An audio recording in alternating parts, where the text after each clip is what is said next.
Panchayat municipal തെരഞ്ഞെടുപ്പിൽ ഇടതുമുന്നണി വൻ വിജയം കൈവരിക്കുമെന്ന് ചേർത്തല MLA കൂടിയായ കൃഷിമന്ത്രി പി പ്രസാദും മറ്റ് നേതാക്കളും വാർത്താസമ്മേളനത്തിൽ പറഞ്ഞു. സംസ്ഥാന സർക്കാർ നടപ്പാക്കിയ സമാനതകളില്ലാത്ത വികസന പ്രവർത്തനത്തിനുള്ള അംഗീകാരമാകും തെരഞ്ഞെടുപ്പ് വിജയമെന്നും പി പ്രസാദും നേതാക്കളും പറഞ്ഞു. ചിട്ടയായ പ്രവർത്തനം, ആ പ്രവർത്തനമാണ് ഇടതുപക്ഷ മുന്നണിയുടെ നേതാക്കന്മാരുടെ നേതൃത്വത്തിൽ ഓരോ പഞ്ചായത്തുകളിലും ഓരോ വാർഡുകളിലും സംഘടിപ്പിച്ചിട്ടുള്ളത്. അത്രയും നല്ലവണ്ണം പണത്തിന്റെ കുത്തൊഴുക്ക് ഇവിടെ നടക്കുന്നുണ്ട്. നിങ്ങൾക്ക് കാണുമ്പോൾ തന്നെ ഏതൊരു പ്രവർത്തനം മനസ്സിലാവുന്ന തരത്തിലാണ്. ആ കുത്തൊഴുക്കിനെ അതിജീവിക്കാൻ ഞങ്ങൾക്കുള്ളത് ഞങ്ങളുടെ പ്രവർത്തകരുടെ അവരുടെ കരുത്താണ്. പ്രവർത്തകരുടെ കരുത്തിലാണ് ഇടതുപക്ഷ മുന്നണി ഈ പ്രവർത്തനത്തെ മുമ്പോട്ട് കൊണ്ടുപോകുന്നത്, പണത്തിന്റെ കരുത്തിലല്ല. പണവുമായി ബന്ധപ്പെട്ട പണത്തിന്റെ കരുത്തിൽ ഞങ്ങൾക്ക് BJP-യോടോ UDF-നോടോ മത്സരിക്കാനാവുകയില്ല. എന്നാൽ ഞങ്ങളുടെ പ്രവർത്തകരുടെ കരുത്തിൽ ഞങ്ങൾക്ക് മത്സരിക്കാനാവും.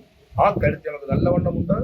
ആ കരുത്തിന്റെ അടിസ്ഥാനത്തിൽ ജനങ്ങളുമായിട്ടുള്ള ബന്ധം, ജനങ്ങളുമായിട്ടുള്ള ആശയവിനിമയത്തിലൂടെയും ഈ കാര്യത്തെ മുന്നോട്ട് കൊണ്ടുപോവുകയാണ്. അതാണ് വളരെ വലിയ പ്രവർത്തനം. അത് സമസ്ത മേഖലകളിലും സമാനതകളില്ലാത്ത വികസന പദ്ധതികളാണ് നടപ്പാക്കിയത്. അതുകൊണ്ട് തന്നെ LDF-ന് ഫുൾ A+ ലഭിക്കും. കഴിഞ്ഞ തവണ നഷ്ടപ്പെട്ട പഞ്ചായത്തുകളെല്ലാം തിരിച്ചുപിടിക്കും. കോൺഗ്രസും BJP-യും തമ്മിൽ പല സ്ഥലങ്ങളിലും സീറ്റ് ധാരണയുണ്ടെന്ന് മന്ത്രി പറഞ്ഞു. ഞങ്ങൾ എല്ലായിടത്തും മത്സരിക്കുന്നൊക്കെയാണ്. അപ്പോൾ വളരെ വലിയ ഒരു ധാരണയുടെ അടിസ്ഥാനത്തിലാണ് BJP-യുടെ സ്ഥാനാർത്ഥി മാറുന്നത്.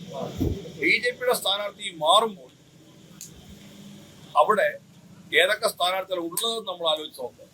ആരുമായിട്ടാണ് അവർക്കെല്ലാം ഉള്ള ബന്ധം എന്നുള്ള ആലോചിച്ച് UDF-ഉമായിട്ടുള്ള ഒരു ധാരണയുടെ അടിസ്ഥാനത്തിലാണ് ഇത്തരത്തിൽ BJP ചിലയിടങ്ങളിലെല്ലാം ഇത്തരം ഒളിച്ചുകളി നടത്തുന്നത്.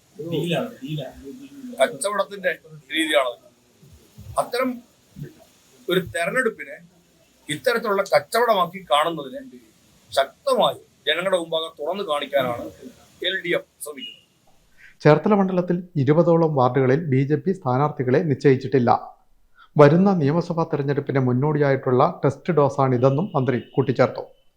ഇടതുമുന്നണി നേതാക്കളായ advocate K. Prasad, advocate M. Arif, XMB, VT Joseph, NS Shivaprasad, P. Shajimohan, MC Siddharthan, B. Vinod, KB Vimal Roy, ME Ramendran Nair, Jomy Cherian, Happy P. Abu, KB Chandrababu, EM Augustine, Sabu Palakkal തുടങ്ങിയവരും വാർത്താസമ്മേളനത്തിൽ പങ്കെടുത്തു.